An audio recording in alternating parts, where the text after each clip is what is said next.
और चलिए सीधी तस्वीरें देखते हैं प्रधानमंत्री मोदी के संबोधन की। करिकुलम बनाने के लिए काम किया जा सकता है। आज मेरा देश के प्राइवेट सेक्टर, हमारे स्टार्टअप से, उनसे भी एक विशेष आग्रह है। देश के प्राइवेट सेक्टर, नए स्टार्टअप्स को आयुर्वेद की ग्लोबल डिमांड को स्टडी करना चाहिए और इस सेक्टर में होने वाली ग्रोथ में अपनी हिस्सेदारी सुनिश्चित करनी चाहिए। आयुर्वेद की लोकल शक्ति के लिए आपको दुनिया भर में वोकल होना है। मुझे विश्वास है कि हमारे साझा प्रयासों से आयुष ही नहीं बल्कि आरोग्य का हमारा पूरा सिस्टम एक बड़े बदलाव का साक्षी बनेगा। साथियों, आप भली भांति ये भी जानते हैं कि इसी साल संसद के मॉनसून सत्र में 2 ऐतिहासिक आयोग भी बनाए गए हैं। पहला, national commission for Indian systems of medicine और दूसरा, नेशनल कमीशन फॉर होम्योपैथी। यही नहीं, नई राष्ट्रीय शिक्षा नीति में भी भारत की मेडिकल एजुकेशन में इंटीग्रेशन की अप्रोच को प्रोत्साहित किया गया है। इस पॉलिसी की भावना है कि एलोपैथिक एजुकेशन में आयुर्वेद की बेसिक जानकारी जरूरी हो और आयुर्वेदिक एजुकेशन में एलोपैथिक प्रैक्टिस की मूल जानकारी जरूरी हो। ये कदम आयुष और भारतीय पारंपरिक चिकित्सा पद्धति से जुड़ी शिक्षा और रिसर्च को और मजबूत बनाएंगे। साथियों, 21वीं सदी का भारत अब टुकड़ों में नहीं, होलिस्टिक तरीके से सोचता है। हेल्थ से जुड़ी चुनौतियों को भी अब होलिस्टिक अप्रोच के साथ उसी तरीके से ही सुलझाया जा रहा है। आज देश में सस्ते और प्रभावी इलाज के साथ साथ प्रिवेंटिव हेल्थ केयर पर वेलनेस ज्यादा फोकस किया जा रहा है।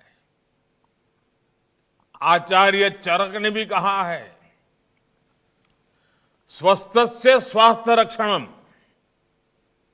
आतुरस्य विकार प्रशमन च, यानी स्वस्थ व्यक्ति के स्वास्थ्य की रक्षा करना और रोगी को रोग मुक्त करना, ये आयुर्वेद के उद्देश्य हैं।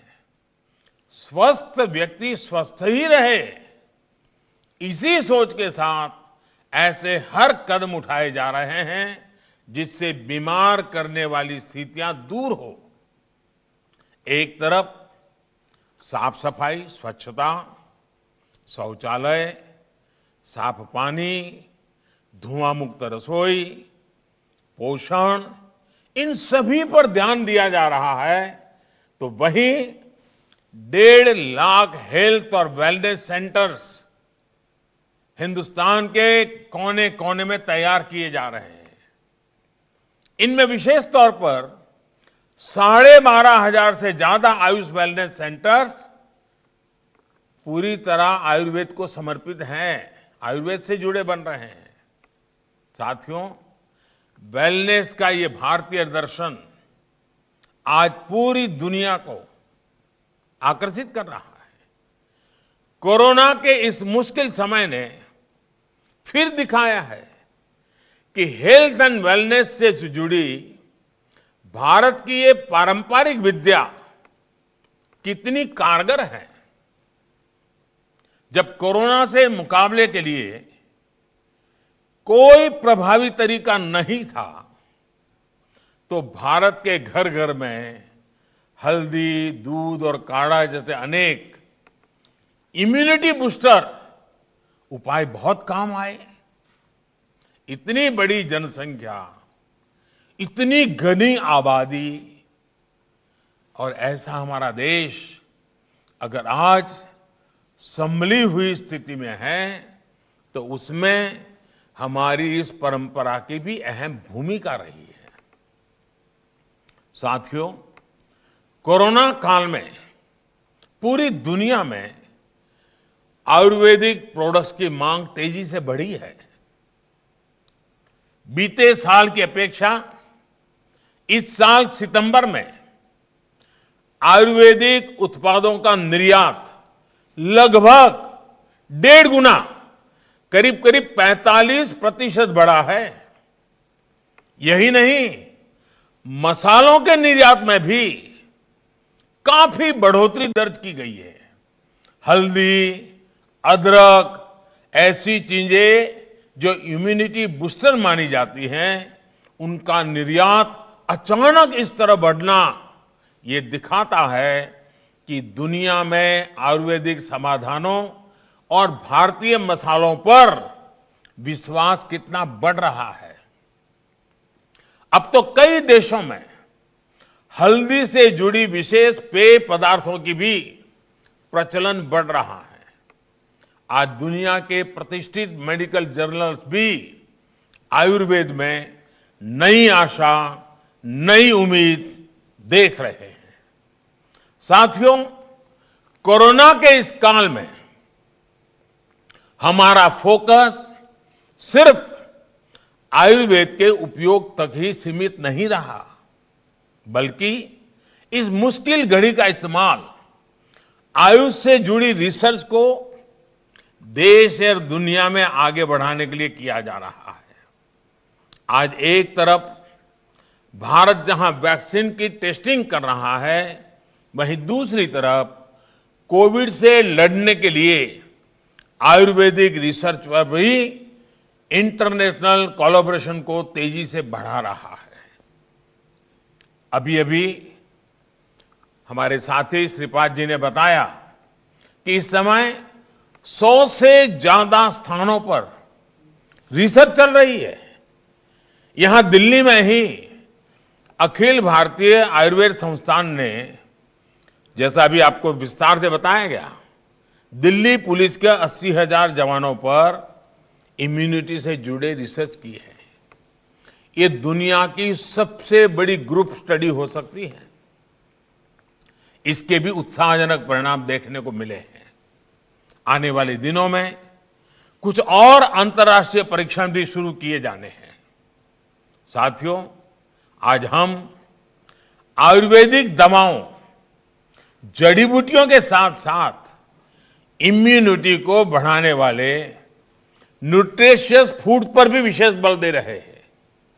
मोटे अनाज यानी मिलेट्स का उत्पादन बढ़ाने के लिए आज किसानों को प्रोत्साहित किया जा रहा है। यही नहीं, गंगा जी के किनारे और हिमालयी क्षेत्रों में ऑर्गेनिक उत्पादों को बढ़ावा दिया जा रहा है। आयुर्वेद से जुड़े हुए पेड़ पौधे लगाने पर बल दिया जा रहा है। कोशिश ये है कि दुनिया की वेलनेस में भारत ज्यादा से ज्यादा कंट्रीब्यूट करे, हमारा एक्सपोर्ट भी बढ़े और हमारे किसानों की आय में भी बढ़ोतरी हो। आयुष मंत्रालय इसके लिए एक व्यापक योजना पर काम कर रहा है। आपने भी देखा होगा कि कोविड महामारी शुरू होने के बाद आयुर्वेदिक जड़ी बूटियां जैसे अश्वगंधा, गिलोय, तुलसी आदि की कीमतें इसलिए बढ़ी क्योंकि मांग बढ़ी, लोगों का विश्वास बढ़ा।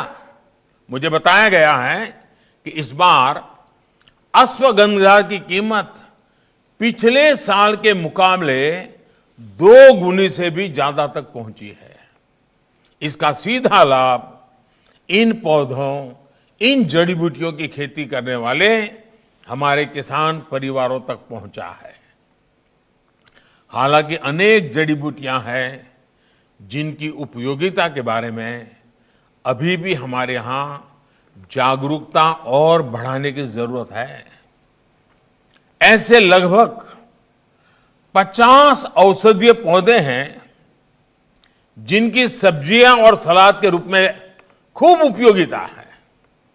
ऐसे में कृषि मंत्रालय हो, आयुष मंत्रालय हो या फिर दूसरे विभाग हो, सभी के संयुक्त प्रयासों से इस क्षेत्र में बड़ा परिवर्तन आ सकता है।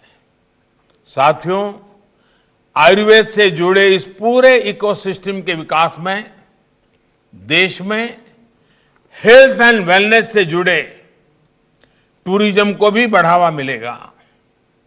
गुजरात और राजस्थान में तो इसके लिए असीम संभावनाएं भी हैं।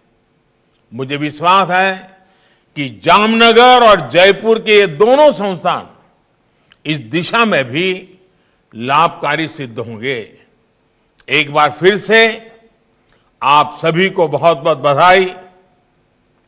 आज छोटी दिवाली है, कल बड़ी दिवाली है। आपको, आपके परिवार को भी मेरी तरफ से इस दीपावली के पावन पर्व की अनेक अनेक शुभकामनाएं हैं।